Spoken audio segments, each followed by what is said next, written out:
আজি ৰাতিপুৱাই মুখখন ধুই কফি কাপ খায়ে চিধা তপস্যাত বহি দিছো যাতে লাইফটোত কিবা এটা কাম বেক হওক। নমস্কাৰ, মোৰ নাম সাগৰ। আজি মোৰ ডে 4। ধেমালি কৰিছো ৰাইজ। এইটো কোনো তপস্যা নাছিল, এইটো এটা এক্সাৰচাইজ আছিল, ঠিক আছে। মই মানে অকণমান নিজৰ ভইচটোৰ ওপৰত প্ৰেক্টিচ কৰি আছোঁ। তাৰপিছত আছিল মোৰ অলপ এডিটিঙৰ কাম।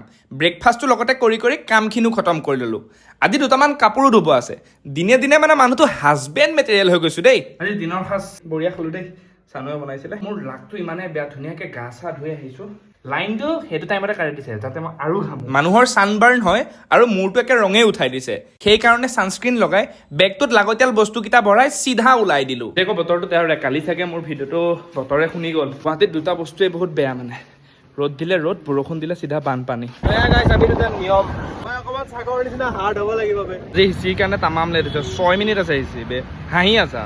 এতিয়া আকৌ মই 5 ঘণ্টাৰ কাৰণে ফোনৰ পৰা আঁতৰত থাকিম। আজি আমাৰ জ্ঞানটো হৈছে কিবা এটা কাম টিমত কৰি আছো, তে কি হ'ব লাগে আমাৰ এই টিম স্পিৰিটটো থাকিব লাগে আৰু কানেকশ্যন। মানে অচিনাকি মানুহে হওক গোটেইকেইটা, কিন্তু আমি এটা মানে কানেক্টেড ফিল কৰিব লাগে, তেতিয়াহে মানে বস্তুবিলাক ভাল হয়। আজি বৈদ্য ভাগৰ লাগিছে। এই বুটখিনি খাওঁ আৰু ভিডিঅ'টো আজি ইমানেই, আৰু ফ'ল'টো কৰি যাব।